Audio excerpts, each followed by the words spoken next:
నమస్తే, నేను Yogita. Welcome to సత్యాగ్రహి. ఆయన బీఆర్ఎస్ పార్టీ సీనియర్ నేత. గెలిచినా ఓడినా ప్రజల్లో ఉంటారనేటువంటి పేరు సంపాదించిన నాయకుడు. ఆయనే కోదాడ మాజీ ఎమ్మెల్యే బొల్లం మల్లయ్య యాదవ్. అసలు ఎన్నికల్లో ఆయన ఎందుకు ఓడిపోయారు? ప్రస్తుతం భవిష్యత్తు ప్రణాళికలేంటి? బీఆర్ఎస్ కాంగ్రెస్ మీద ఎలాంటి పోరాటం చేయబోతోంది? ఇలాంటి ఇంట్రెస్టింగ్ టాపిక్స్ అని ఆయనతోనే మాట్లాడదాం. నమస్తే, ఎలా ఉన్నారు? బాగున్నాను. సో, ఎంతో నిత్యం మీరు ప్రజల్లోనే ఉంటారని తెలుసు. కానీ ఎందుకని మీరు ఎన్నికల్లో ఓడిపోవాల్సొచ్చింది? కారణాలేంటని విశ్లేషిస్తే ఏమనిపిస్తోంది? అంటే మొన్నటి ఎన్నికలు చూసిన తర్వాత ప్రత్యేకంగా హ్మ్. అంటే మేము విద్యార్థి దశ నుంచి కూడా రాజకీయాలలో ప్రత్యక్షంగా ప్రజలతోని మమేకమైతే మంచి పేరు సంపాదిస్తే డెఫినెట్‌గా ప్రజలు ఆదరిస్తారు, గుండెలలో పెట్టుకుంటారు, కళ్ళలో పెట్టుకుంటూ చూసుకుంటారు అని చెప్పేసి ఒక అభిప్రాయం ఉండేది. హ్మ్. ఆ క్రమంలోనే నేను రాజకీయంగా కార్యక్రమాలు మొదలుపెట్టినప్పటి నుంచి, అరంగేట్రం చేసినప్పటి నుంచి అనునిత్యం ప్రజల మధ్యలోనే ఒక కుటుంబ సభ్యుడిగా అందులో మమేకమై ప్రజలలో హ్మ్. మమేకమై ప్రయాణం చేశాను. కానీ ఆశ్చర్యకరంగా ఏంటంటే, నాకు అన్ని రకాలుగా రాజకీయ అవకాశాలు కూడా ఆ ప్రజలతోని అనుబంధం ఉండటం మూలానే వచ్చినాయి. హ్మ్. కానీ, మొన్న 23 ఎన్నికలలో మాత్రం అనూహ్యంగా ప్రజలతోని అన్ని రకాలుగా సంబంధాలుండి ప్రత్యక్షంగా ప్రతి ఒక్కళ్ళని గుర్తుపట్టగలిగి, గ్రామాల మీద నాకు అన్ని రకాలుగా అవగాహన ఉన్న తర్వాత కూడా, మీరు తప్ప ఇంకెవరు ఈ నియోజకవర్గంలో గెలుస్తారు అని చెప్పేసి అన్ని వర్గాల ప్రజలు చెప్పిన తర్వాత కూడా అనూహ్యంగా ఒక్కరోజు ముందు హ్మ్. ఊహించని పరిణామంతోని ఎన్నికలు జరిగినాయి. దాంట్లో మెజారిటీ చూస్తే ఊహించని మెజారిటీ వచ్చింది. దానికి కారణాలు ఏంటి అననేది మేము ఒకసారి హ్మ్. అవలోకనం చేసుకుంటే, ప్రజలు ఒక్కోసారి మార్పును కోరుకుంటే ప్రభుత్వం మీద సుదీర్ఘమైన పరిపాలన అని గాని, హ్మ్. లేకపోతే ఇంకో రకం గాని, మార్పని గాని, లేకపోతే వీళ్ళకంటే అదనంగా ఇస్తా అని అంటున్నారు గాని, ఒక వ్యక్తిగా మామూలుగా నియోజకవర్గ స్థాయిలో ఆదరించడంతో పాటు, ప్రభుత్వం మార్పిడితోని మాకేదో లాభం హ్మ్. జరుగుతదని ఒక ఆలోచనతోని మూకుమ్మడిగా ఊహాగానాలతోని ప్రజలు తీసుకున్న నిర్ణయాలు గూడా ఇట్లా ఉంటాయా అననేది మేము గూడా కొంత అయితే ఆశ్చర్యానికి గురయ్యాం. మీరు ఎమ్మెల్యేగా ఉన్న సమయంలో ఒక మహిళా ఎంపీపీ షాడో ఎమ్మెల్యేగా వ్యవహరించారంట. ఇది కూడా మీ ఓటమికి ఏమన్నా కారణం అయ్యుండొచ్చా? ఇప్పుడు ప్రత్యక్షంగా రాజకీయంగా ఎదుర్కోలేని వాళ్ళందరూ కూడా చేసే ప్రయత్నం ఏముంటది? హ్మ్. ఇటువంటి బురద జల్లే నీచమైన దిగజారుడు రాజకీయాలు, దిగజారుడు హ్మ్. ప్రచారాలు. ఇప్పుడు నేనొక విద్యార్థి రాజకీయాల నుంచి వచ్చినోడిని. నాకెవరో వేరే మామూలుగా షాడోలు, బోడోలు అనేది గాదు. వాడు ఏమి నన్ను రాజకీయంగా ఎదుర్కోలేనోడు జేసేదేముంటది? హ్మ్. ఇటువంటి క్యారెక్టర్ అసాసినేషన్ చేసే ప్రయత్నం చేస్తారు. దాంట్లో భాగంగా ఇటువంటి బురద జమ్మే ప్రయత్నాలు. అండ్ మీ అనుచరులు కొంతమంది ఇసుక, మట్టి, రేషన్ బియ్యం ఇలాంటివి అక్రమ రవాణా చేసింది నిజమా? కాదా? మా దగ్గర లేనే లేవు గదా! మా దగ్గర ఇసుక ఉండటానికి ఏముంది? హ్మ్. నదులున్నాయా? హ్మ్. ఎన్ఎస్‌పి కెనాల్ పక్క నుంచి పోతది. హ్మ్. మా దగ్గర నదులు లేవు. హ్మ్. ఇసుకకి అవకాశమే లేదు. హ్మ్. చిన్న చిన్న ఏర్లో, గీర్లో వస్తే ఆ ఏర్ల నుంచి వచ్చినయి ఆ చుట్టుపక్కల ఇండ్లోళ్ళు మామూలుగా కొనుక్కొని పోతుంటారు. వాళ్ళు పోయి ఇల్లు కట్టుకోవడానికి తీసుకుపోతారు. మా దగ్గర ఇసుకని ప్రత్యేకంగా తీసుకొచ్చి అమ్మటానికి అవకాశాలు లేవు. హ్మ్. కానీ ఈరోజు ఆంధ్ర నుంచి తీసుకొచ్చి మా కోదాడలో అమ్ముతున్నారు. హ్మ్. అమ్మిపిచ్చుకుంటున్నారు. హ్మ్. సో, మీ అనుచరులకేం గతంలో సంబంధం లేదు. మా బీఆర్ఎస్ ప్రభుత్వంలో నా హయాంలో నేను ఎమ్మెల్యేగా పదవీ కాలంలో ఉన్నప్పుడు ఒక్క అక్రమ వ్యాపారం జరిగినా, చట్ట వ్యతిరేకమైన కార్యకలాపాలు జరిపినా, ఇప్పుడైనా మామూలుగా రుజువు చేయమని చెప్పేసి కాంగ్రెస్ వాళ్ళకి ఛాలెంజ్ చేస్తున్నాం. ఇంతకుముందు నాకంటే ముందు నియోజకవర్గానికి ప్రాతినిధ్యం వహించిన ఉత్తమ్ కుమార్ రెడ్డి చేసిన అక్రమ వ్యాపారాలు ఏవైతే ఉన్నాయో క్లబ్బులు, పబ్బులు అన్నీ నడిచినాయి. హ్మ్. వాటన్నిటిని వాళ్ళు అనుభవించిపోయిర్రు, సంపాదించుకున్నారా, ఇంకేం చేసిర్రా అనేది ఒక భాగం. మా మీద నెట్టే ప్రయత్నమో, లేకపోతే బురద జల్లే ప్రయత్నమో చేసిర్రు తప్ప మరి మీరు నియోజకవర్గంలో ఎన్నో అభివృద్ధి కార్యక్రమాలు చేశారు. అయినా కూడా ఎందుకని ప్రజలకు చేరువ కాలేకపోయారు? ప్రజలకు చేరువగానే ఉన్నాండి. హ్మ్. మేమేమి వాళ్ళకి చేరువగా లేకపోవటం మరెందుకని గాని గెలిపించలేదనుకుంటున్నారు? అదే నేనిందాక చెప్పిందదే. హ్మ్. ప్రజలు ఒక మార్పును కోరుకుంటున్నప్పుడు, ఆ మార్పు అది ప్రభుత్వమే మార్పిడి కావాలనుకున్నప్పుడు, హ్మ్. నియోజకవర్గంలో వ్యక్తి మంచోడైనా ప్రభుత్వ మార్పిడి కావాలి గదా! అని ఒక ఆలోచనతోని చేసిన ప్రక్రియలో భాగంగానే అటు ఖమ్మం గాని, నల్గొండలో గాని, వరంగల్‌లో గాని, పాక్షికంగా ఇతర మహబూబ్‌నగర్ లాంటి జిల్లాలలో గాని వన్ సైడెడ్ ఎలక్షన్ జరిగింది. కొంత గాలి, ప్రభావం రకరకాల కారణాల వల్ల హ్మ్. ఓటమి పాలైనాం మేము. నేనొక్కడిని గాదు గదా! నియోజకవర్గంలో. హ్మ్. మా జిల్లా మొత్తంలో ఒక్కాడ గెలిచినాం. కారణం ఏందంటే ఆడ ట్రయాంగిల్ ఫైట్ అయింది. హ్మ్. ట్రయాంగిల్ ఫైట్ మూలాన కొంత ఎడ్జు మా నెగెటివ్ ఓటు హ్మ్. వేరే పార్టీకి షిఫ్ట్ అవ్వటంతోని గెలవడం సో జరిగింది. 12 ఒకటి. హ్మ్. మిగతా 11కి అందరూ ఓడిపోయింది. అదే రేషియోలో ఓడిపోయినాం గదా! హ్మ్. అయితే బీఆర్ఎస్‌ని మళ్ళీ టీఆర్ఎస్‌గా మార్చాలని డిమాండ్ జేశారు. అంటే పేరు మారిస్తే పార్టీ ఫేట్ మారుతుందనా? ఫేట్ అని కాదు గానీ, పాపులర్ నేమ్ ఇది. హ్మ్. అందరికి తెలిసిన పేరు. హ్మ్.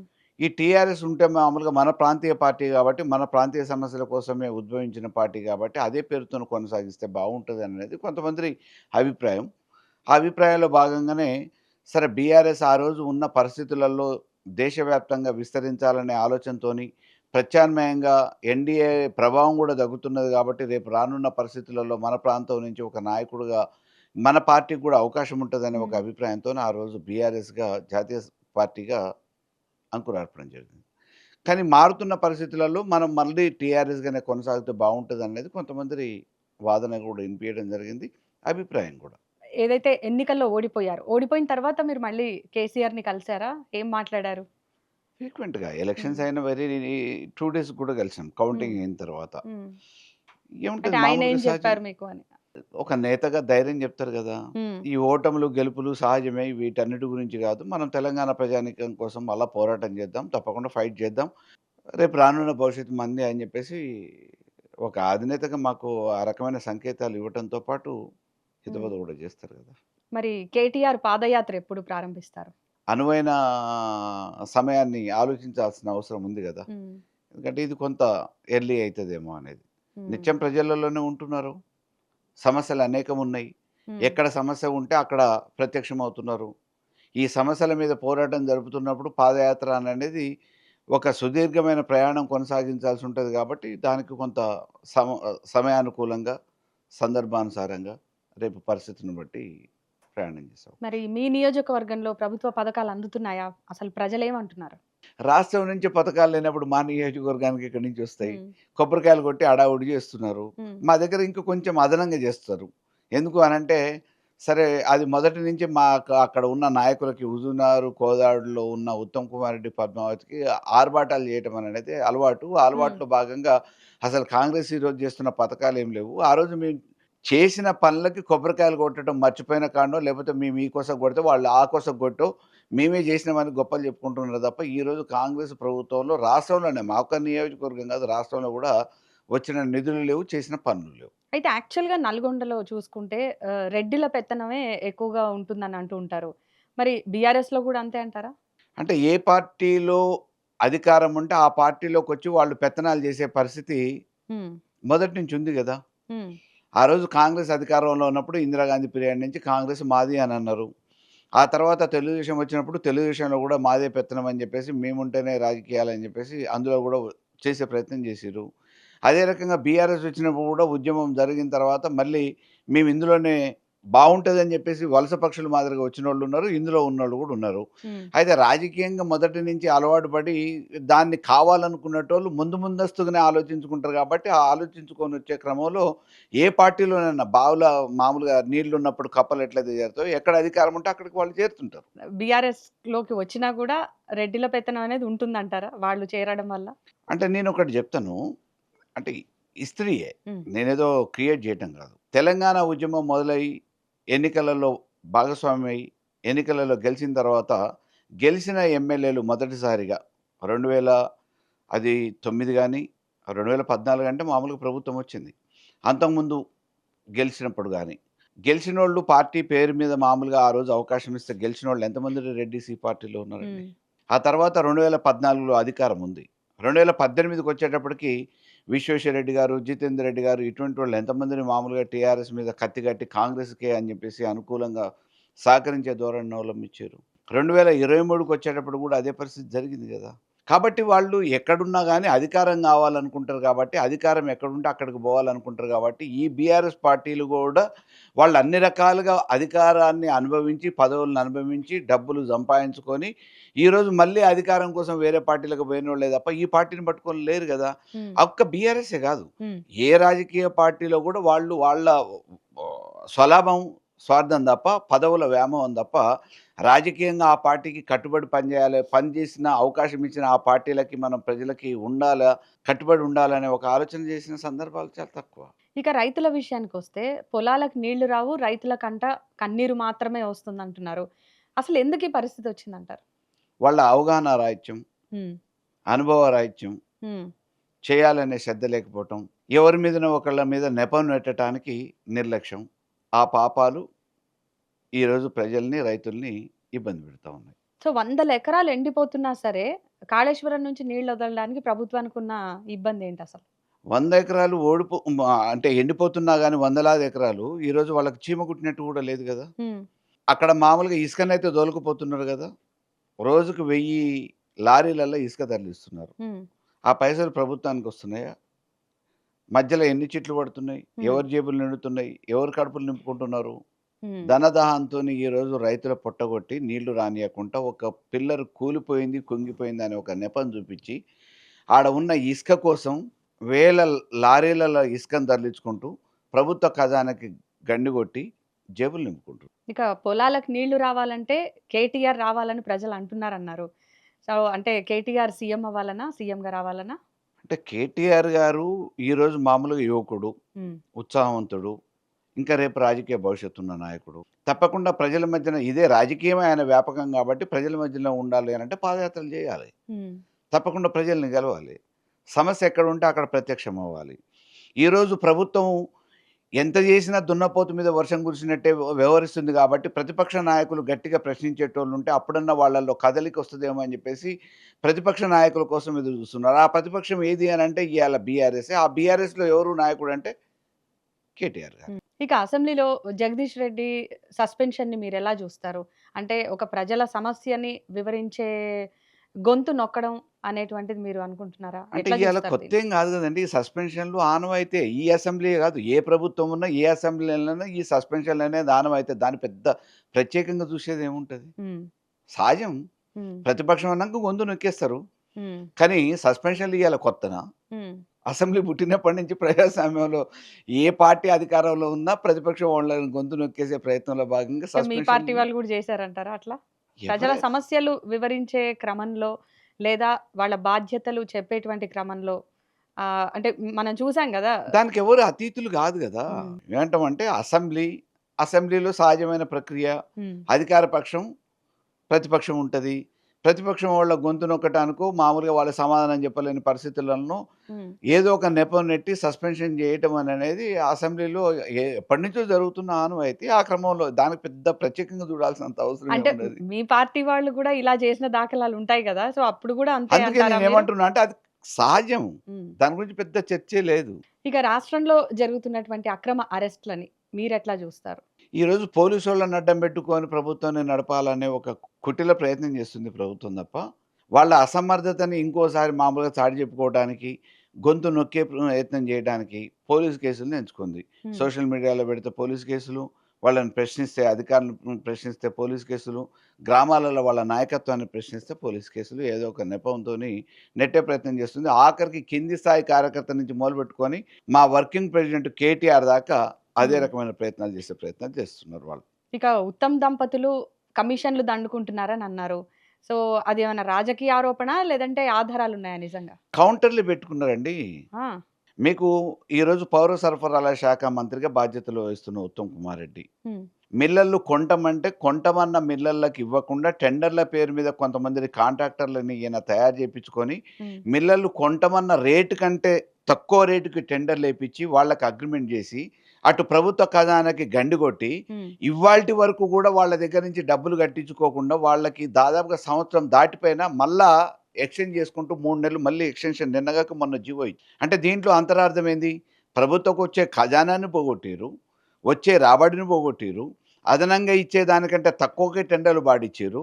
వాళ్ళు ఇంతవరకు ప్రభుత్వానికి డబ్బులు కట్టకపోయినా గాని ఉపేక్షించుకుంటూ వాళ్ళకి మళ్ళీ ఎక్స్‌టెండ్ చేసుకుంటూ వస్తున్నారు అనంటే, ఎవరి లాభం కోసం, ఎవరి జేబులు దడుస్తున్నాయని, ఎవరి జేబులు నింపుకోవటం కోసం ఈరోజు ప్రభుత్వ ఖజానాకు గండి కొట్టడంతో పాటు, ఉన్న రైస్ మిల్లులు మా దగ్గర ఎంత స్టాక్ ఉందో అంతకు మేము కడతామంటే, వీళ్ళకంటే అదనంగా ఇంకో రూ. 200 ఎక్కువ కడతామంటే కూడా ఇయ్యకుండా టెండర్‌ల పేరు మీద గోల్‌మాల్ చేస్తే మరి దీనికంటే ఇంకా ప్రత్యక్ష ఉదాహరణ ఏం కావాలి? ఇంతకంటే పెద్ద ఆధారాలు ఏం కావాలి? ఇక కమింగ్ టు ఎన్‌డీఏ. తెలంగాణలో గూడా ఎన్‌డీఏ పోటీ చేస్తుందని జెప్పేసి గుసగుసలు ఇనిపిస్తున్నాయి. సో, ఒకవేళ ఎన్‌డీఏ గనక తెలంగాణలో పోటీ చేస్తే పరిస్థితి ఎలా ఉండొచ్చు? అది టూ ఎర్లీ. హ్మ్. ఎన్నికలలోనే వాతావరణం ఏ రోజుకి ఎటు మారుతుందో తెలియని పరిస్థితి. ఉప్పెన మాదిరిగా, తుఫాన్ మాదిరిగా ఏ రోజుకి ఆ రోజు ఊహాగానాలతోని రకరకాల ప్రచారాలతోని ఎప్పటికప్పుడు ట్విస్ట్ అవుతూ ఉంటది. హ్మ్. ఇటువంటి క్రమంలో ఇంకా ఈ రాష్ట్రంలో ఎన్నికలు జరగడానికి 3.5 సంవత్సరాలు ఉంది కాల యెస్. వ్యవధి. ఇప్పుడే ఏ పార్టీ వస్తది, ఏ పార్టీ ఉంటది అప్పటిదాకా, ఎవరు ఎవరితోని జతకడతారు, ఎవరు ఎటువైపు పోతారు, ఎవరు ఇంకా మామూలుగా ఉంటారు అననేది ఈరోజు అంటే చెప్పలేం. రేవంత్ రెడ్డి పాలన మీద వ్యతిరేకతను డైవర్ట్ జేయడానికే చంద్రబాబు, పవన్ కళ్యాణ్ కలిసి ఆడుతున్నటువంటి గేమ్ ఇది అనే వాదన గూడా వినిపిస్తోంది. నిజమే అంటారా? రాజకీయ పార్టీలు కొత్తగొచ్చినంత మాత్రాన ఆయన వ్యతిరేకతనేమి తక్కువ చేయలేరు గదా! వ్యతిరేకతే ఉంటది. హ్మ్. ఎవరైతే అసమర్థులో అసమర్థుల్ని అసమర్థులుగానే అంటారు. సమర్థుల్ని సమర్థులుగానే రిసీవ్ చేసుకుంటారు. కాబట్టి ఈరోజు ప్రభుత్వ వైఫల్యం ఏంది అనేది ప్రజలకందరికి అర్థమైంది. అన్ని వర్గాల ప్రజలు గూడా ఈరోజు అసహించుకుంటున్న పరిస్థితి. తిరస్కరించడం గాదు. హ్మ్. కాంగ్రెస్‌ని అసహించుకుంటున్నారు. ఇటువంటి పరిస్థితులలో చంద్రబాబు నాయుడు ఏదో రేవంత్ రెడ్డిని కాపాడాలన్నా, కాంగ్రెస్ మీద అటువంటి పరిస్థితి రాకుండా కాపాడాలన్నా సాధ్యపడే విషయం గాదు గానీ, రాజకీయంగా రేపు వాళ్ళ వ్యతిరేకత ఓటు బీఆర్ఎస్‌కే లాభమైతది గాబట్టి, దీన్ని గండిగొట్టే ప్రయత్నంలో ఏదన్నా ఎవరి పావులు వాళ్ళు కదిపించే ప్రయత్నం చేస్తుండొచ్చు. హ్మ్. ఎందుకంటే తెలంగాణ ఆల్రెడీ ఒకసారి నష్టపోయింది. ప్రభుత్వం ఏర్పడ్డ తర్వాత తెలంగాణ విభజన జరిగిన తర్వాత 2014 నుంచి ఇయ్యాల్టి వరకు 2 దఫాలుగా బీఆర్ఎస్ ప్రభుత్వం ఏర్పడ్డ తర్వాత కేసీఆర్ గారి నాయకత్వంలో ఉరుకులు పెట్టి అభివృద్ధి పయనం వైపు నడిచిన ఈ తెలంగాణని ఈరోజు తిరోగమనం వైపు నడిపిస్తా ఉంది ఈ కాంగ్రెస్ ప్రభుత్వం. హ్మ్. మళ్ళీ ఒకసారి ఏదో పేరు మీద జాతీయవాదం పేరు మీదనో, ఇంకా మహాకూటముల పేరు మీదనో, ఏదన్నా కూటముల పేరు మీదనో మళ్ళొకసారి పొరపాటు చేస్తే, మళ్ళా గతంలో ఏ రకమైన తెలంగాణ పరిస్థితి ఉందో, ఆ రకమైన తిరోగమనం వైపు పోయి దారిద్ర్యాన్ని మనం కొని తెచ్చుకున్నట్టయితది కాబట్టి, ఈ తెలంగాణ ప్రజానీకాన్ని చైతన్యం చేయాల్సిన అవసరం ఉంది. మేల్కొల్పే విధంగా చెప్పాల్సిన అవసరం ఉంది. ఆ దిశలోనే ఈరోజు ఎంతోమందిని కన్నేసి ఈ తెలంగాణని ఆగం చేద్దాం అనుకుంటున్నారు. కొద్దిగా జాగ్రత్త అని జెప్పేసి, ఇటు రాజకీయ నాయకులకి, కార్యకర్తలకు చెప్పడంతో పాటు, ప్రజల్ని గూడా కొంత చైతన్యం జేసే ప్రయత్నంలో కేసీఆర్ గారు 1, 2 సందర్భాల్లో మాట్లాడడం జరిగింది. యాక్చువల్లీ రాష్ట్ర రాజకీయాల్లో చూసినట్టయితే బూతులు ఎక్కువయ్యాయని ప్రజలంటున్నారు. సో, అంటే మన నాయకులు గూడా దిగజారిపోయారనుకోవచ్చా? అంటే ఒకళ్ళని తిట్టటానికి భాష అదే అని జెప్పేసి అని అనుకోని, ఒక ఉన్నతమైన స్థాయిలో ఉండి, ఆ కుర్చీకి విలువ తీసుకొచ్చి హ్మ్. విలువను పెంచే ప్రయత్నంలో ఉండాల్సిన బాధ్యతాయుతమైన ముఖ్యమంత్రి హోదాలో ఉన్న రేవంత్ రెడ్డి గారు నిత్యం ఏ రోజు బూతులు లేకుండా మాట్లాడట్లే కదా! నోరిప్పితే బూతులే వినిపిస్తున్నాయి గదా! హ్మ్. దానికేం సాగు చెప్తున్నారు? కేసీఆర్ గారు మాట్లాడలేదా అంటున్నారు. హ్మ్. కేసీఆర్ గారు మాట్లాడిన సందర్భాలు వేరు, మాట్లాడిన భాష వేరు. వారేదైనా మాట్లాడితే కూడా సరే ఒక పెద్దరికంగానో, వయసు రీత్యానో ఇంకా మామూలుగా కొంత రిసీవ్ చేసుకునేటట్టు ఉండింది. కానీ ఈరోజు రేవంత్ రెడ్డి గారు ఏం మాట్లాడుతున్నారు? హ్మ్. నిండు అసెంబ్లీ వేదికగా బట్టలు ఊడదీస్తాం, హ్మ్. తోడుకలు తీస్తాం, హ్మ్. పేగులు దెంపి మెళ్ళ యేసుకుంటాం. ఇటువంటి మాటలు ఒక ముఖ్యమంత్రి హోదాలో మాట్లాడుతుంటే, అది అసెంబ్లీ వేదికగా హ్మ్. మాట్లాడుతుంటే, ఒక ఉన్నతాధికారుల సమావేశాలలో బూతులు మాట్లాడుతుంటే, ఇంక మరి అది ఆ గౌరవాన్ని పెంచుతదా? ముఖ్యమంత్రి పదవిని ఆ కుర్చీకున్న విలువని పెంచుతదా? తగ్గిస్తదా? అయితే అదే ఈ మధ్య కాలంలో నాయకులు వాడుతున్న భాష మీద చాలామంది రాజకీయ విశ్లేషకులే చాలా అభ్యంతరం వ్యక్తం చేస్తున్న పరిస్థితి. అంటే దీనికి ఇప్పుడే చరమగీతం పాడకపోతే ఖచ్చితంగా కార్యకర్తల్లో ఒక హత్య రాజకీయాల్ని పెంపొందించినట్టు అవుతుంది గదా! అని జెప్పేసి. అంటే కాంగ్రెస్ అంటేనే ఆటోమేటిక్‌గా మామూలుగా కొట్లాటలు, దుమ్మిలు, పోలీసోళ్ళని అడ్డం పెట్టుకొని చేయటం, కేసులు ఇవి కామన్‌గా జరిగేటివే. కానీ ఈరోజు సామాన్యులు గూడా టీవీ పెట్టి ఏదైనా ఇనాలంటే సందేశం ఎప్పుడు ఏ బూతులు ఇనాల్సొస్తదనే ఉద్దేశంతోని ఈరోజు భయపడుతున్న సందర్భం టీవీలు ఆన్ చేసుకుంటే ఏ బూతులే గదా! ఏముంది మామూలుగా ఏముందని పెద్ద ప్రత్యేకత అని అనుకుని చర్చించుకునే పరిస్థితొచ్చింది హ్మ్. తెలంగాణలో. కాబట్టి ఈ సంస్కృతి మంచిది గాదు. సాంప్రదాయం మంచిది గాదు. ఇక తమిళనాడు సీఎం డీలిమిటేషన్ మీద పెట్టినటువంటి మీటింగ్ ఏదైతే ఉందో ఎక్స్‌లో పోస్ట్ చేస్తూ కేటీఆర్ స్టేట్మెంట్‌ని హైలైట్ చేశారు. దీన్ని ఎలా జూస్తారంటే థర్డ్ ఫ్రంట్‌కి మళ్ళీ అవకాశం ఉందనుకోవాలా? ఊపిరి అంటే పోసుకుంటోంది. అక్కడ హాజరైన ప్రతినిధులందరూ గూడా వివిధ రాష్ట్రాల నుంచి వచ్చిన ముఖ్యమంత్రులు, హ్మ్. మాజీ ముఖ్యమంత్రులు, సుదీర్ఘ రాజకీయ అనుభవం ఉన్నోళ్ళే. హ్మ్. అందులో అందరూ మాట్లాడిన దానికి విభిన్నంగా ఉన్న విషయాల్ని కుండబద్దలు కొట్టినట్టు స్ట్రెయిట్ అవే చెప్పగలిగిన నాయకుడు, యువకుడైన అది కేటీఆర్ గారే. హ్మ్. అందరూ గూడా ప్రశంసించారు. రాజకీయాలు మాట్లాడలే అక్కడ. హ్మ్. మనకు జరుగుతున్న నష్టాన్ని వివరించారు. హ్మ్. రేపటి భవిష్యత్తులో జరగబోయే నష్టాన్ని వివరించారు. కాబట్టి ఆ ప్రెజెంటేషన్‌ని చూసి ఇంప్రెస్ అయినోళ్ళందరూ గూడా బాగుందని జెప్పి జెప్తున్నారు. అటువంటి నాయకుడు అవసరం అని జెప్పేసి కోరుకుంటున్నారు. అండ్ మొన్న జరిగినటువంటి సూర్యాపేట సభలో మీరు చంద్రబాబుని గుర్తు చేశారు. అంటే ఎందుకని ఈ మధ్య కాలంలో మీ పార్టీ వాళ్ళు చాలా సందర్భాల్లో చంద్రబాబుని అలా తెలంగాణ ప్రజలకి గుర్తు చేయడంలో ఆంతర్యం ఏంటి? అంటే ప్రతి మనిషి చేసిన పనులు చెడు ఉంటాయి, మంచి ఉంటాయి. హ్మ్. కరువు కాటకాలతోని ఇబ్బంది పడ్డ ఈ తెలంగాణలో వర్షాలు రాక కప్పలకు పెళ్లిళ్ళు చేసిర్రు. వరుణుడు కరుణిస్తాడేమో అని చెప్పేసి. హ్మ్. అటువంటి తెలంగాణలో అడుగడుగున సముద్ర తీరాన గాని, నదీ జలాలు పారే కాడ గాని ఎట్లయితే నీళ్లు ప్రవహిస్తాయో, ఆ రకంగా అడుగడుగున కృష్ణమ్మని, గోదావరిని కలిపి తెలంగాణలో నీళ్లు ప్రవహింపజేసిన ఘనత కేసీఆర్ గారిది. హ్మ్. మరి మరి అటువంటి కరువు కాలం నుంచి ధాన్యపు రాసులు, సిరి సంపదలు తీసుకొచ్చే ఈ తెలంగాణకు తీసుకొచ్చిన ఘనత ఉన్న కేసీఆర్ గారిని కాదనుకోని, కాళ్ళదన్ని ఈరోజు తీసుకొచ్చుకున్న కాంగ్రెస్ ఏం చేస్తుంది అని చెప్పే ప్రసంగంలో ఉపమానంగా ఆ మాటను మాట్లాడాల్సి. ఈ మధ్య కాలంలో ఈ చంద్రబాబుని గుర్తు చేయడం అనేది ఒకవేళ నిజంగానే తెలంగాణలో ఎన్‌డీఏ పోటీ చేస్తుందా అనే దానికి ఏమన్నా సంకేతంగా అనుకోవచ్చా? ఒకవేళ గనక అలా జరిగితే మరి ఎన్‌డీఏ జైత్ర యాత్రను ఆపగలిగేటువంటి వ్యూహాలు రచించే పనిలో ఉన్నారా మీ పార్టీ వాళ్ళు? అంటే ఎన్‌డీఏ ఈరోజు టీడీపీ వాళ్ళేం వివాహ బంధం గాదు గదా! రాజకీయ బంధమే గదా! ఎన్ని రోజులు ఉంటదో తెలవదు. ఎన్ని రోజులు నిలబడతదో తెలవదు. ఎన్ని రోజులు ఎవరికి సఖ్యతగా ఉంటారో తెలవదు. ఎప్పుడు కొనసాగుతదో, ఎప్పుడు ఆగిపోతదో కూడా తెలియని పరిస్థితి గదా! హ్మ్. కాబట్టి చంద్రబాబు నాయుడు గారు ఇంకా 3, 4 సంవత్సరాల తర్వాత ఆ కుటుంబంలో ఉంటారనేముంది? హ్మ్. ఈరోజు అక్కడ కేంద్రంలో అధికార పార్టీకి వాళ్ళ మద్దతుంది గాబట్టి, వాళ్ళ సీట్ల సంఖ్య కూడా అవసరం గాబట్టి, ఈరోజు సఖ్యతగానే ఉన్నారు. హ్మ్. రేపు వాళ్ళ వ్యవహార శైలి ఏ రకంగా ఉంటదో తెలీదు గదా! ఎన్‌డీఏతోనే పర్మనెంట్‌గా ఉంటారనటానికి ఆ పార్టీ, ఈ పార్టీ వేరు వేరు గదా! హ్మ్. కాబట్టి ఎప్పుడు ఏం జరుగుతదో తెలియని దాని గురించి ఈరోజు మనం మాట్లాడుకోవటం అవసరం లేదు. రెండోది ఏమంటామంటే, మేము మొదటి నుంచి చెప్పేది అదే. హ్మ్. కాంగ్రెస్ ఒక జాతీయ పార్టీ ఏదో జరుగుతది అని జెప్పేసి ఊహించుకొని, వాళ్ళు ఇచ్చిన హామీలకి ఆశపడి, ఊహించుకొని అధికారం అప్పజెప్తే ఏం జరుగుతుందో, ఏం అనుభవిస్తున్నామో చూస్తున్నాం. హ్మ్. మళ్ళీ ఇదే తప్పు పునరావృతం గాకుండా చూసుకోవాల్సిన బాధ్యత అటు ప్రజలది. ఈ తెలంగాణ ప్రజల్ని గూడా కాపాడుకోవాల్సిన బాధ్యత బీఆర్ఎస్ పార్టీది అని జెప్పేసి కార్యకర్తలకు జెప్తున్నాం. కారణం ఏందంటే ఒకసారి మోసపోయినాం.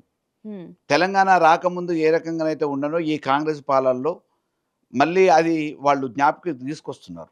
ఆ గుర్తులు మిగులుస్తున్నారు. హ్మ్. మళ్ళీ పొరపాటున ఈ కూటమిల పేరు మీద ఇంకో అధికారం గావాలని చాలామంది ప్రయత్నాలు జేస్తారు. హ్మ్. ఈ అధికార ప్రయత్నంలో భాగంగా కావాలని జెప్పేసి జేస్తే మోసపోయేది, ఇబ్బంది పడేది, తెచ్చుకున్న తెలంగాణని ఆగం చేసుకునేది చేతులారా మనమే గాబట్టి, అటువంటిది కాకుండా ఉండటానికి కాపలా, కుక్కలా ఏ రకంగానైతే ఆ రోజు ఉద్యమ సమయంలో కేసీఆర్ గారు జెప్పిర్రో, కాపలా, కుక్కగా ఉంటాను. ఈరోజు తెలంగాణ చివరి చివరి శ్వాస వరకు తెలంగాణ కోసం పనిచేస్తా అని చెప్పిన నాయకుడు, తెలంగాణ ప్రజల బాగోగుల కోసమే మాట్లాడతాడు గదా! ఎప్పుడు గూడా. హ్మ్.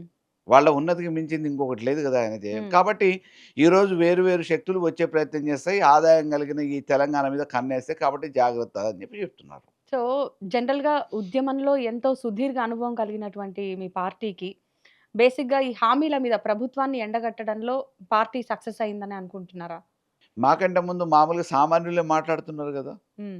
ప్రజలే మాట్లాడుతున్నారు గదా! వాళ్ళ అసమర్థతని ఏలెత్తి చూపుతున్నారు గదా! హ్మ్. మేము ఇయ్యమని అడుగుతున్నాం. హ్మ్. మీరు ఇచ్చిన హామీలు నెరవేర్చమని చెప్పి అని అడుగుతున్నాం.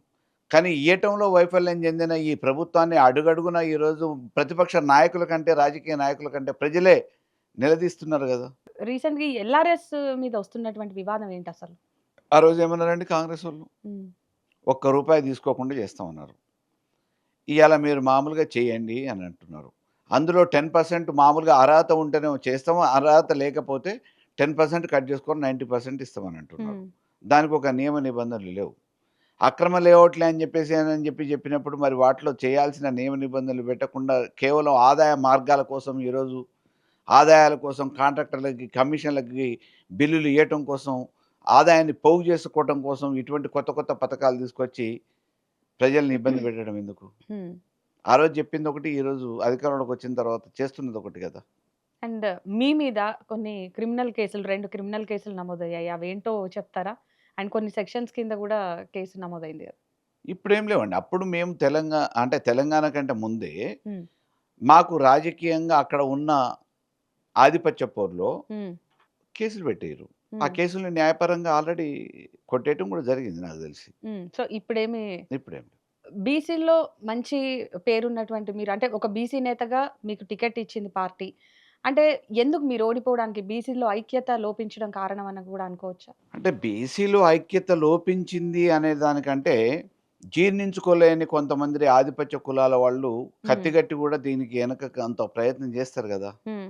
జనరల్ సీట్‌లో బలహీన వర్గాలు ఉండొద్దు అని చెప్పేసి అని అనుకుంటే, ఇంతో అంతో చైతన్యం కలిగి, పోరాటం చేయగలిగిన స్ఫూర్తి ఉన్నోళ్ళు ఎవరైనా ముందుకొస్తే దాన్ని జీర్ణించుకోలేనోళ్ళు ఏదో రకంగా కత్తి కట్టుకొని వెనక కుటిల ప్రయత్నాలు చేసి, వాళ్ళ మీద బురద జల్లి, బట్టగాల్చి మీదేసి అనేక రకమైన కుట్రలు, కుతంత్రాలతోని వెనక్కి లాగే ప్రయత్నం చేస్తారు. కాళ్ళు గుంజే ప్రయత్నం చేస్తారు.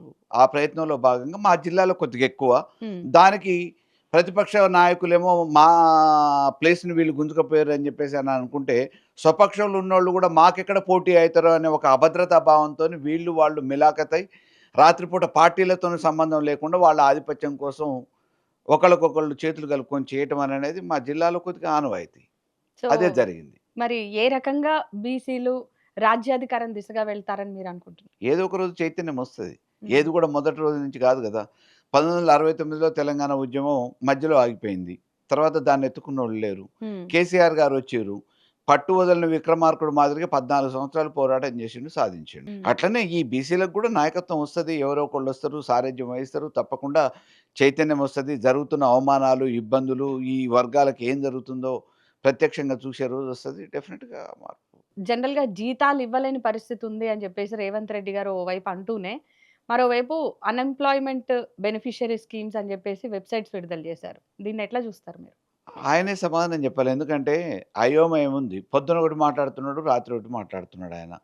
ఒకదానికి ఒకదానికి పొంతన లేదు. ఆ సంబంధిత మంత్రులు మాట్లాడేదానికి, ముఖ్యమంత్రి మాట్లాడేదానికి పొంతన లేదు, సంబంధం లేదు. ఒకవైపు జీతాలు లేవు అంటున్నాడు. మళ్ళీ పెద్ద పెద్ద ప్రాజెక్టులు అనౌన్స్ చేస్తున్నాడు వేదికల మీదకి పోయేసి. హ్మ్. అసలు రాష్ట్ర బడ్జెట్ బాలేదంటాడు. లంకెల బిందులు ఉన్నాయనుకోని వచ్చినా అంటాడు. ఖాళీ కుండలు ఉన్నాయని చెప్పానంటాడు.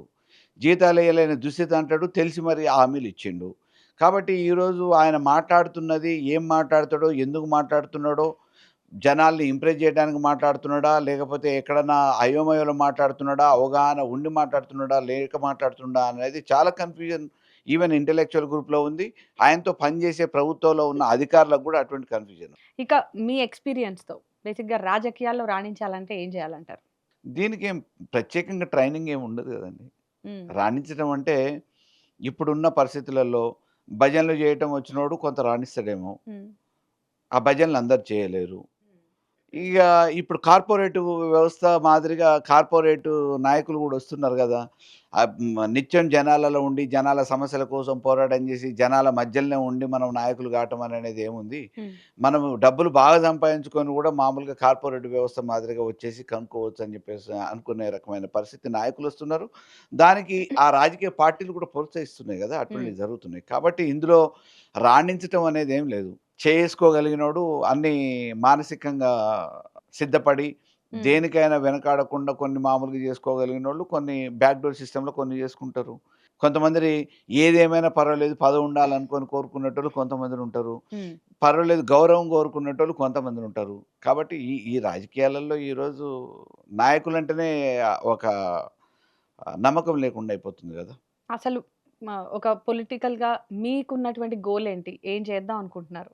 అంటే నేను విద్యార్థి దశలో అంటే మాకేం జమీందారు కుటుంబం గాదు. బాగా బూర్జువా కుటుంబం నుంచి వచ్చినోడిని గాదు. రాజకీయ నేపథ్యం ఉన్న కుటుంబం నుంచి కూడా గాదు.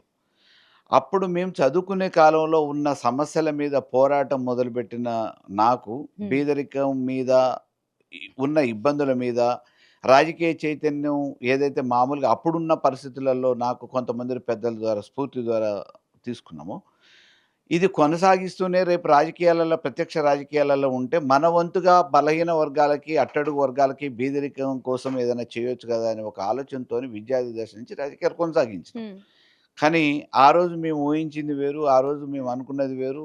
ఏదో చేద్దాం అనుకున్నది వేరు. ఈరోజు జరుగుతున్నది వేరు కాబట్టి కలిసే ప్రయాణంలో ఇక రియల్ ఎస్టేట్ కాంగ్రెస్ పార్టీ అధికారంలోకి వచ్చినప్పటి నుంచి రియల్ ఎస్టేట్ పడిపోయింది. అసలెక్కడ ఏ వెంచర్ గానివ్వండి, ఏదన్నా ఫ్లాట్స్ కొందామన్నా, సొంత ఇల్లు కొనాలనుకున్నా గూడా అసలు ఎవరు గూడా నమ్మే పరిస్థితి లేదు మార్కెట్‌ని. సో, ఎలా పుంజుకుంటుందంటారు రియల్ ఎస్టేట్? అసలు మళ్ళీ గాడిలో పడుతుందా? అంటే దానికి కారణం విధానపరమైన నిర్ణయాలు. కాంగ్రెసోళ్ళు తీసుకున్న హ్మ్. విధానపరమైన నిర్ణయాలు ఏవైతే ఉన్నాయో అవగాహన రాహిత్యంతోని రాంగానే పర్మిషన్‌లు ఇవ్వలేదు. హ్మ్. హెచ్ఎండిఏలో అనేక రకమైన షరతులు పెట్టిర్రు. స్క్వేర్ ఫీట్‌కి ఇంత వసూలు చేయాలని పెట్టిర్రు. పర్మిషన్లు కొంతకాలం పూర్తిగా ఆపేసిర్రు. ఇంతలా అనుకోకుండా హైడ్రా లాంటిది తీసుకొచ్చిర్రు. మూసీ లాంటిది ఈ తీసుకొచ్చిర్రు. హైడ్రా బాగా ఈ పెద్ద హైడ్రా, దెబ్బ మూసీ వల్ల పడిందనుకోవచ్చా? సామాన్యులు ఇల్లు కొనాలంటే ఇబ్బంది పడే పరిస్థితి, భయపడే పరిస్థితి హైదరాబాద్‌లో వచ్చింది. దాని మూలాన కుదేలైపోయింది. ఇక్కడున్న వ్యాపారస్తులందరూ కూడా వేరు వేరు రాష్ట్రాల నుంచి అప్పుడొచ్చేసి హైదరాబాద్ బాగుంటదని చెప్పేసి స్థిరపడ్డ స్థిరాస్తి వ్యాపారస్తులందరూ గూడా వేరే రాష్ట్రాలకు తరలిపోయే పరిస్థితొచ్చేసింది. హ్మ్. ఇంకా నాకు తెలిసినంత వరకు మరి ఈ ఈ ఈ ఈ దరిదాపుల్లో కనుచూపు మేరల్లో చక్కబడి మళ్ళీ పుంజుకుంటదనేదైతే నేను అనుకోవట్లేదు. వచ్చే ఎన్నికల నాటికి బీజేపీ ఏమన్నా పుంజుకునే అవకాశం ఉందా? బలం పెరిగిందనుకోవచ్చా తెలంగాణలో? అంటే ఎవరి ప్రయత్నం వాళ్ళు జేస్తారు. వాళ్ళు కేంద్రంలో అధికారంలో ఉన్నారు. ఒక్కొక్క రాష్ట్రంలో అధికారంలోకి రావటం కోసం ఏం జేయాలనేది వ్యూహాలు వాళ్ళు జేసే వ్యూహాలు వాళ్ళు చేస్తుంటారు. హ్మ్. కానీ ఈరోజు తెలంగాణలో ఉన్న పరిస్థితిలో ఒకసారి జాతీయ పార్టీ అని చెప్పి కాంగ్రెస్‌కి ఓటేసి పథకాలు ఇంతకంటే అదనంగా వస్తాయని చెప్పేసి మోసపోయిన ప్రజలు మళ్ళీ ఇంకొకసారి వేరే ఇంతకంటే మెజారిటీగా ఇంతకంటే పెద్ద పెద్ద ఇస్తా అని చెప్పినా గానీ ఆ ట్రాప్‌లో పడి మోసపోతారని అయితే మేము అనుకోవట్లేదు. హ్మ్. మమ్మల్ని నమ్ముతారు. కేసీఆర్ గారిని నమ్ముతారు. హ్మ్. కారణం ఏంటంటే ఈరోజు హామీలు ఇవ్వటం గాదు. చేసిన నాయకుడాయన. హ్మ్. ఇయాల రైతు బంధు గానీ, ఇతరత్ర పెన్షన్‌లు గానీ, ఎన్నో పథకాలు తీసుకొచ్చి ధాన్యం కొనుగోలు గూడా. పోయినసారి 2800 అమ్మింది. ఇప్పుడు 1700 అమ్ముతుంది. హ్మ్. ఐకేపీ సెంటర్‌లు లేవు. మద్దతు ధర అడిగేటోళ్ళు లేరు. రైతులు ధాన్యం తీసుకొని పోతే రైస్ మిల్లర్లు తూకం పేరు మీద, తాలు పేరు మీద మోసం చేస్తా ఉన్నారు. పట్టించుకునే నాదుడు లేడు. బోనస్ అన్నారు. బోనస్ ఏసిన నాదుడు లేడు. హ్మ్. ముందోళ్ళకేసిర్రు, వెనకోళ్ళకేయలేదు. కాబట్టి వీటన్నిటిని చూసిన తర్వాత కేసీఆర్ గారి పరిపాలనలో ఏవైతే లబ్ధి జరిగిందో, రైతుకి ఏ ఇబ్బంది లేకుండా వ్యవసాయం సాగయిందో, వృద్ధులకు ఏ రకంగానైతే పెన్షన్‌లు నెల నెలా వచ్చినాయో, అనేక రకమైన పథకాలు మామూలుగా ఇంటికి చేరటం మూలాన తెలంగాణలో అందరూ గూడా సుభిక్షంగా ఉండగలిగిర్రో, ఇవన్నీ అనుభవపూర్వకంగా తెలుసుకున్నోళ్ళు మళ్ళీ కేసీఆర్ అయితేనే ఇది బావుంటది అనే ఒక అభిప్రాయంలో ఇప్పటికే దరిదాపుగా చాలామంది ఏ నోట హ్మ్. ఇన్నా కేసీఆరే పాపం బాగుండే, ఆయనే పాపం మహానుభావుడు, దేవుడు. ఆయన చేసినయే బాగున్నాయని చెప్పేసి చెప్పుకోవడంతో పాటు, ఇప్పుడు జరుగుతున్నది ప్రత్యక్షంగా అనుభవిస్తున్నోళ్ళు మళ్ళీ ఇంకొకసారి ఏ పేరు మీద వచ్చినా, కూటముల పేరు మీద వచ్చినా, హ్మ్. ఇంకో పేరు మీద వచ్చినా మోసపోతారనేదైతే మేము భావించట్లేదు. ఎందుకంటే వాళ్ళు చేస్తారో లేదో తెలీదు. హ్మ్. హ్మ్. చేసిన నాయకుడిని రేపు చేస్తాడు అనే నమ్మకం ఉన్న నాయకుడిని పోగొట్టుకుంటారని ఎందుకు అనుకుంటాం? ఇక మళ్ళీ వచ్చే ఎన్నికల్లో కూడా పార్టీ మీకు టికెట్ ఇస్తుందనే భావిస్తున్నారా? పూటకొకళ్ళని తయారు చేయడానికి రాజకీయ వ్యవస్థలో అంత ఈజీ గాదు. హ్మ్. నియోజకవర్గంలో 2.5 లక్షల జనాభాతోని మమేకమై అనేక రకమైన కార్యక్రమాల్లో పాల్పంచుకొని, నిరంతరం ప్రజల మధ్యలో ఉండటం అననేది ఇయాల మామూలుగా ఎవరో వచ్చేస్తే తెల్లారి ఎమ్మటే మామూలుగా నాయకుడు అయిపోతాడనంటే హ్మ్.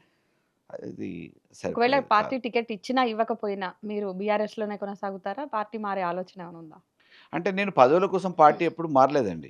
హ్మ్. నాకు అన్యాయం జరిగినప్పుడు ఇంకో పార్టీ ఆదరించినప్పుడు తప్పకుండా నేను మామూలుగా ఆ పార్టీలోకి పోయినా. హ్మ్. ఎందుకంటే రాజకీయంగా నేను ఉండాలనే నిర్ణయంతోనే రాజకీయాలకొచ్చిన కాబట్టి, నాకు ఒక పార్టీ అన్యాయం చేసిన తర్వాత ప్రజలల్లో గూడా ఆ విషయం అర్థమైపోయిన తర్వాతనే ఇంకో పార్టీలకి నేను రావటం జరిగింది. హ్మ్. ఈరోజు నేను బీఆర్ఎస్‌లో ఉన్నా. బీఆర్ఎస్‌లో ఉండటానికంటే ముందు తెలుగుదేశంలో ఉన్నా. తెలుగుదేశంలో నాకు మహాకూటమి పేరు మీద 2018లో అన్యాయం జరిగిన తర్వాత హ్మ్. నాకు కేసీఆర్ గారు పిలిచి అవకాశం ఇచ్చిర్రు. దీంట్లోకొచ్చిన. నేను 2012లో టీడీపీలో జాయిన్ అయినా. హ్మ్. అంతకుముందు విద్యార్థి రాజకీయాల నుంచి మొదలుపెట్టుకొని 2012 దాకా కాంగ్రెస్‌లోనే ఉన్నా.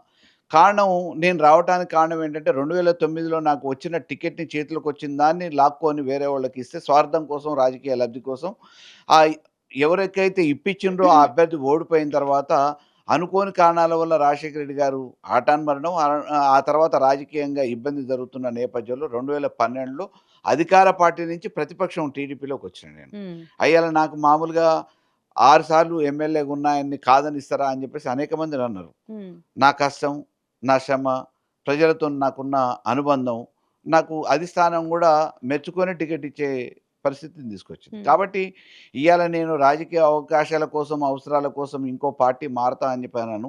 నేనున్నంత వరకు ఏ పార్టీలో ఉంటే ఆ పార్టీలో కఠోర శ్రమ చేస్తాం, కట్టుబడి పనిచేస్తాం కాబట్టి నన్ను గాదని ఇంకొకళ్ళకి ఏదో వస్తది అని చెప్పేసి ఊహాగానాలు సహజంగా జరుగుతూనే ఉంటాయి. ఎందుకంటే నన్ను డైరెక్ట్‌గా ఎదుర్కోలేనోళ్ళందరూ చేసే ప్రచారాలు ఇవే. ఎట్లొస్తది? ఏమొస్తది? కానీ నేను రాజకీయంగా మొదలుపెట్టిన ఏ ఒక్కసారి గూడా నన్ను గాదని ఎవరికీ టికెట్ రాలే. హ్మ్. అధికార పార్టీలో ఉన్నప్పుడు గూడా అధికార పార్టీలో మామూలుగా అప్పుడు ఉన్నోళ్ళని గూడా గాదని నాకే టికెట్‌లొచ్చినాయి. ఇచ్చిర్రు. సో, ఫైనల్లీ తెలంగాణ సాధించినటువంటి అలాగే 10 ఏళ్ళు రాష్ట్రాన్ని పాలించినటువంటి వ్యక్తిగా కేసీఆర్ గారి మీద మీ అభిప్రాయం ఏంటి? ఆయన తెలంగాణ జాతిపిత. స్వాతంత్రం కోసం గాంధీ గారు ఏ రకంగా అయితే పోరాటం చేసి స్వాతంత్రాన్ని సాధించారో, ఆ రకంగా తెలంగాణ ఉద్యమాన్ని చేసి, ఈ తెలంగాణ ప్రజల విముక్తి కోసం పాటుపడిన కేసీఆర్ గారు, ఆ రోజు గాంధీ గారు తీసుకొచ్చిన తర్వాత దాన్ని మామూలుగా దేశాన్ని బాగు చేయడానికి ఏం చేసిర్రు అననేది సూచనలు, సలహాలు ఇచ్చుండొచ్చు. కానీ తూచా తప్పకుండా తెలంగాణ రావటానికంటే ముందే ఏం చేస్తే బావుంటదని ఉద్యమం చేసిండో, ఆ చేసి సాధించిన ఈ తెలంగాణలో అవన్నీ తూచా తప్పకుండా చేయాలని చెప్పేసి అహర్నిశలు 10 సంవత్సరాలు అనునిత్యం ప్రజల కోసం పనిచేసిన మహానాయకుడు. ఆయన రావటం మూలాన పూర్వజన్మ సుకృతం అనుకోవచ్చు. ఈ తెలంగాణ ఈరోజు ఇంత అభివృద్ధి చెందింది. ప్రజలకి విముక్తి జరిగింది. తెలంగాణ ప్రాంతంలో ఉన్న వనరులన్నీ కూడా ఉపయోగించుకోగలిగినాం ఈరోజు. మన దగ్గర అనేక రకమైన నిక్షేపాలు, నిధులు ఉండటమే గాకుండా అనేక రకమైన వనరులు ఉన్న తర్వాత ఉపయోగించుకోగలిగిన నైపుణ్యం ఉన్న పరిపాలనా నాయకత్వ లక్షణాలున్న నాయకులు లేకపోవటం మూలాన నష్టపోయిన వాటన్నిటిని కూడా సరిచేసుకోవడానికి అవకాశం ఈ కేసీఆర్ గారి వల్ల వచ్చింది కాబట్టి ఆయన కారణ జన్మ కారణ జన్ముడు అంటారు. కారణ జన్మ. Right. Thank you so much. Thank you అండి.